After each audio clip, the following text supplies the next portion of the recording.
inilah penderitaan yang luar biasa ya, karena saya dipukulin orang dan saya nggak bisa bales. Itu kan masalahnya kan. Jadi sakitnya bukan sakit fisik saja, tapi sakit ini juga kan. Akademi militer itu telah merubah hidup saya luar biasa. Yang tadinya troublemaker tadi menjadi orang yang disiplin, yang tertib. Itu bukan aku ngomong sendiri ya, kakak-kakak saya, ibu saya, orang tua saya itu semua teman-teman saya itu, waduh sudah berubah total.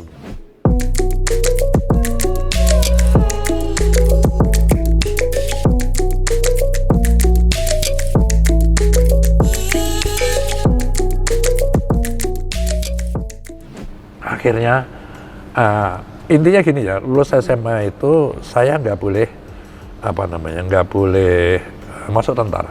Gitu. Kenapa nggak dibolehkan? Ibu saya sudah trauma kan. Jadi kakak saya nomor 1 itu kan mahasiswa Gama ya. Zaman itu revolusi itu langsung otomatis menjadi tentara pelajar. Ya, revolusi ngelawan Belanda, dia bawa senapan, kalau liburan pulang bawa senapan itu sama teman-temannya kan. Jadi ibu saya itu trauma ya, kalau tentara itu udah di benak beliau itu cepat mati, udah gitu kan. Nah kakak saya yang nomor 1 itu kuliah di Jogja Gama ya, otomatis jadi tentara pelajar saat itu kan, ikut revolusi gitu. Jadi pernah tahlilan karena ada berita Soeharto mati gitu katanya. Ini kan dari mulut-mulut aja kan, nggak ada komunikasi apa-apa. Wow, udah nangis-nangis nggak akan udah selamatan gitu kan. Ternyata seminggu kemudian datang bawa senapan sama temen-temennya itu. Soeharto lain ternyata gitu loh. Nah waktu saya SMA itu tadi, kakak saya yang nomor 1, 2, 4 itu udah jadi perwira marinir. 4 orang itu ya? Yang nomor 4, bukan yang nomor 4 itu sudah jadi perwira marinir. Gitu. Jadi ibu pikir aku laki-laki yang terakhir yang paling dia sayangi gitu kan. Enggak, jangan. Akhirnya aku kuliah ceritanya. Kuliah di Fakultas Teknik Sipil ya, Untak. Karena mestinya aku masuk kedokteran di Ponorogo, aku telat. Seleksi ya, tesnya itu telat kan aku. Pernah berniat untuk kedokteran juga ya Bang Yes? Gara-gara dulu waktu Indokos sebelah saya itu mantri tahu kan, bukan dokter mantri itu. Kok anaknya sepedanya bagus-bagus, kayak gitu kan. Tamunya itu ganti-ganti, ada yang bawa pete orang desa-desa itu, terus nyuntikin aja gitu. Saya berpikir kalau aku nanti jadi dokter kan pasti kayak dia juga gara-gara kayak gitu kan. Tapi nggak jadi kan. Nah, hampir 2 tahun aku kuliah itu. Sebenarnya hati saya nggak di situ gitu. Jadi sekali lagi aku kan ditungguin ibu saya tadi kan. Saya hanya tipu-tipu terus sama dia kan. Jadinya bohong mulu ya. Akhirnya ini titik penting. Titik penting yang saya ingin ceritakan adalah kemudian saya termenung-menung berpikir, saya keras 2 hari 2 malam, aku terus termenung-menung. Aku kalau kayak begini terus ini mau jadi apa gitu ya. Aku kuliah tipu-tipu, aku hanya kerjanya nyuri buah-buahan, yang aneh-aneh lah sama teman-teman saya itu. Sekali lagi saya ceritain ini bukan untuk ditiru ya gitu kan. Lalu itu tadi kan, aku mau jadi apa gitu nanti kalau gini kan. Paling-paling jadi tukang tambal sepeda aku kali ya gitu ya. Dan jiwa saya aku kepengen jadi tentara karena aku tuh SMA pun sudah mahir sekali menembak. Oh, belajar menembaknya gimana tuh? Ya gini, cerita waktu SMA saya tadi kan ceritakan, kakak saya yang marinir ini sekolah di Vladivostok, dia sekolah di Rusia kan. Nah aku kirim surat untuk dikirim senapan angin gitu kan. Oh bisa dikirim senapan. Aku ingat sekali aku pesen jin, senapan angin sama topi koboi itu. Topinya dibelikan warna merah, ingat banget. Nah dengan modal itulah aku terus latihan. Dan ini uang saku saya gitu. Karena saya punya tetangga gitu kan, anak desa kos di sebelah rumah saya gitu. Dia itu anak Pak Lurah di desa Joketro daerah Gubuk sana. Katanya punya pohon luas itu kelapa tapi nggak pernah panen. Karena apa? Dimakanin tupai itu bajing lah ya rasanya. Jadi bolong semua kelapa itu nggak pernah kan. Lah saya disuruh nembakin itu. Saya dapat uang saku dari Pak Lurah itu. Dan dihitung kan berapa yang saya bunuh. Lah itu biasanya saya ambil ekornya itu saya gunting, potong gitu kan. Aku mau pulang lagi ke Semarang kan, harus pulang ke Semarang untuk setorkan dapat uang gitu. Saya beli soto gitu kan ya. Jadi sudah dulu part time-nya nembak ya. Udah jadi penembak bayaran. Iya, gitu penembak bayaran. Nah, terus fisik saya kuat. ya kan? Saya berani, udah aku ngelawan siapa nggak pernah saya pikir. Apa lebih besar dari saya berkelahi itu sudah hobi gitu loh. Terbiasa, ya. Ya, saya rasa di sana jiwa saya jadi tapi caranya bagaimana itu masalahnya kan. Nah karena itulah saya meyakini saya harus keluar kampus karena itu bukan habitat saya. Saya masuk ke militer. Nah saya kong kali kong nih sama temen saya kan, namanya Bambang Sumantri gitu. Ingat semua kan temen aku? Iya. Gitu kan. Dia akhirnya masuk angkatan udara, darat. Cuman aku apa? Aku pinjam alamatnya. Pinjam alamatnya. Iya kan, daftarkan. Kalau di rumah alamat sendiri kan ketahuan ibu saya kan gitu kan. Nah ini saya ngaku gitu karena aku udah pensiun. Oh, gitu. udah pensiun. Kalau belum aku bisa dipecat. Nah surat izin orang tua ini saya ke desa diam-diam kan. Dan memang ke desa ke orang tua saya gitu. Saya ngomong terus terang kalau bapak saya kan. Kalau bapak saya itu antara ya dan tidak lah. Tak anggap yang paling penting aku dapat tanda tangan dia kan. Udah tak bikin gitu terus setengah rata aku nyuwun saya mau gitu kan. Padahal aku paling takut sama saya kan. Yang dapat daftarkan aku. Jadi tiap kali ada undangan itu adik teman saya ini naik sepeda gitu masuk lah undangan soal. Nah tesnya kan pertama di Semarang aku nggak ketahuan kan. Lolos di Semarang, di Bandung kan. Aku pamit gimana ya? Aku pamit lagi libur mau jalan-jalan sama teman-teman. Oh ya wes kan ya. Harus cari akal terus ya. Lah yang ketiga, masalah yang ketiga dapat tes itu, Mas dapat lagi panggilan terakhir ketiga. Gitu. Isinya di situ bagi yang lolos maka tidak dipulangkan lagi, langsung ke Magelang dari Bandung itu kan. Nah, wah terjadi perang batin gimana ini kan aku pamit. Nggak boleh, udah ketiga, berarti sudah berapa ribu orang yang rontok ini kan, tinggal beberapa orang kan. Tapi kalau aku nggak pamit, aku nggak bakal apa-apa gitu kan. Akhirnya aku pilih nggak pamit. Pilih nggak pamit? Iya kan, nggak pamit. Karena kan Bandung lagi kan aneh lagi kan ini kan. Akhirnya aku nggak pamit, terus ketemu anak seorang kolonel gitu. Aku rada lupa kalau ini namanya ya. Udah aku cerita apa adanya gitu. Udah shoot gitu, shoot Yoso kan. Udah shoot, nggak usah khawatir nanti kamu sama saya aja. Duitnya dia ada kan ya. Karena aku ngerti di sana itu kayak apa anunya makannya gitu kan, kekurangan harus ditambah dari luar lah. Nah, teman saya ini yang terakhir. Nah cerita singkatnya setelah tes yang ketiga yang bertele-tele ini ya, akhirnya aku lolos. Masalah timbul bagaimana ini aku kan. Akhirnya aku buat surat cinta semalam itu aku nggak tidur buat surat cinta sama ibu saya kan supaya saya akan diambil karena aku bisa diambil lagi di sana. Oh bisa dijemput lagi. Buat gitu kan. Ya itulah singkatnya. Tetapi yang perlu dicatat sini pada saat saya datang ngerti deh ya, kawan saya yang dulu lulus SMA terus langsung ke akademi kan sudah tingkat 2. Iya. Ya kan aku datang kan. Wah pada nengok saya semua yang jagoan kelahi tadi kan. Yang dulu kelahi bareng. Lah aku begonya itu gitu kan. Taruna ini tak pegang-pegang kepalanya. Lu kepala kok serang pedangnya gini. Padahal nggak boleh. Tak pakai aku kan kontrol rambutnya kan. Diemin aja terus aku. Kan. Terus yang senior-senior juga pada ngerti semua kan aku masuk. Gitu. Tak pikir enteng banget ya masuk Akmil nih ya. Enteng banget. Apa dibagi senjata, bagi helm, ngukur pakaian pasiar, ngukur ini, alah enteng banget kayak gini kan. Terakhir ada pembagian sapu tangan hitam itu panjang kan, melipatnya gini nanti ditaruh di saku sebelah kanan, alah lipat aja ceret gitu kan. Udah, tahu-tahu hari ke 10 itu ya, ada upacara nih, upacara di lapangan Tidar itu. Udah nggak peduli, yang penting aku udah buat senapan api ini udah bangga banget pakai helm ini kan. Upacara gitu. Saya lihat kiri kanan taruna-taruna itu tadi itu tingkat 2, tingkat 3 gitu. Wah, pakai loreng-loreng tangannya begini semua. Upacara apa ini? Inspektur upacara masuk ke lapangan upacara. MC-nya kuat gitu kan. Masuk. Upacara dimulai dengan ini.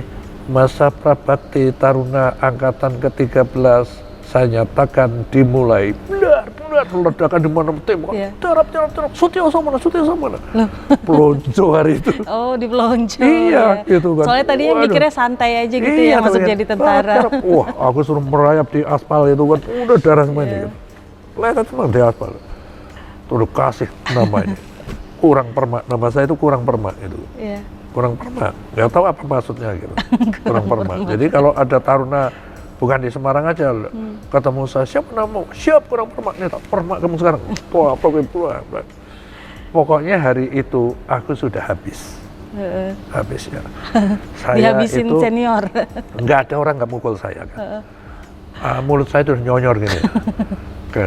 Ini bengkak udah luka semua. Tapi gitu nggak tobat ya. ini kan gitu kan. Dan inilah penderitaan yang luar biasa ya, karena saya dipukulin orang dan saya nggak bisa balas. Itu kan masalahnya kan. Jadi sakitnya bukan sakit fisik saja, tapi sakit ini juga kan. Gitu. Dan satu saat ya, sampai ke puncak saya itu sudah tidak tahan. Diperlakukan seperti itu. Dan saya sudah putuskan saya akan lari.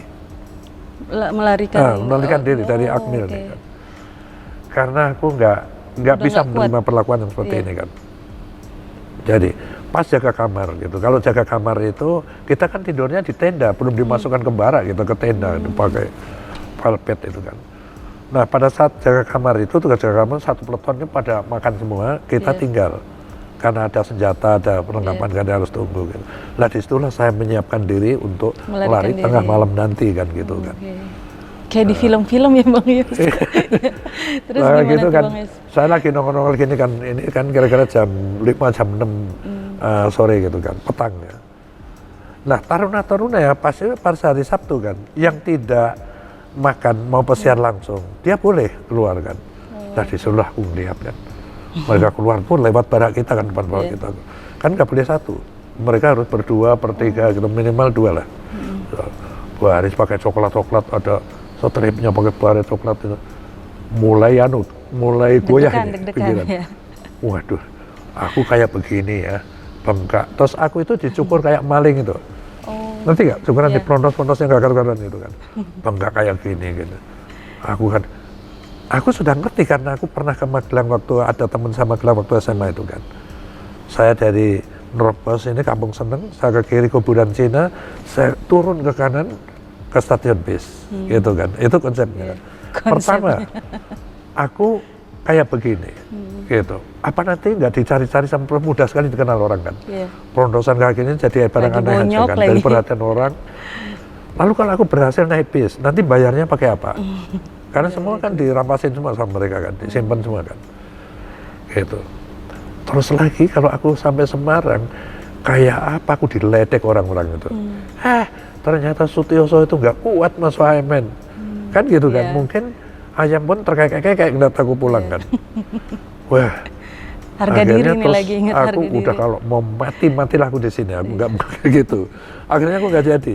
Apalagi setelah lihat taruna jalan itu kan, waduh keren juga kalau aku kayak gitu, mungkin cewek-cewek naksir aku juga kali ya, gitu kan. Artinya goyah dan keputusan nggak jadi. Ya, aku akan nanggung malu yang luar biasa. Apalagi kalau aku ketangkap di stasiun bis sama provos, aku di sel lagi kan, kan itu. Nggak ada untungnya, sudah menikmati. Tahu nggak? Esoknya upacara lagi. Upacara lagi. Dengan ini masa berbakti saya nyatakan ditutup, selesai. Iya, nggak digebukin lagi. Jadi tadi nggak nyesel juga ya, akhirnya nggak jadi masuk sendiri gitu. Nah, tetapi setelah di akademi militer ini ya, aku digebukin kayak gitu kan. Tahun depannya lagi kan ada yang baru, yang harus saya gebukin. Aku nggak pernah gebukin orang. Jadi Bang Yos nggak balas dendam ya? Sama sekali tidak. Dan saya bisa klaim ya, akademi militer itu telah merubah hidup saya yang luar biasa. Yang tadinya troublemaker tadi menjadi orang yang disiplin, yang tertib. Itu bukan aku ngomong sendiri ya, kakak-kakak saya, ibu saya, orang tua saya itu semua teman-teman saya itu, waduh sudah berubah total. Berubah total aku. Dari yang tukang berantem jadi yang disiplin banget ya. Kan teman-teman saya yang benar-benar ini kan datangin lagi waktu aku Sersan Taruna. Ayo berkelahi lagi, kita cari lagi. Wah, aku nggak bisa lagi berkelahi. Sudah bisa menahan diri ya Bang Yos ya. Dan lagi kalau aku ketahuan berkelahi kan dikeluarkan aku. Iya betul. Nah Bang Yos, di karir militer Bang Yos ini apa pengalaman yang paling berkesan yang paling Bang Yos ingat sampai sekarang? Di militer? Iya di militer. Ya begini, waktu saya pikir ya setelah aku lulus jadi letnan gitu kan, itu kan dikasih angkatan untuk memilih. mau tugas di Kodam 1 apa Kodam 17, dulu Trikora itu 17 Kodam dulu kan, di Kostrad atau di Kopassus gitu. Nah saya hanya berpikir sederhana aja, aku sudah masuk jadi tentara dan kenapa aku jadi tentara tanggung-tanggung gitu kan, maka aku memutuskan naik Kopassus, masuk ke Kopassus.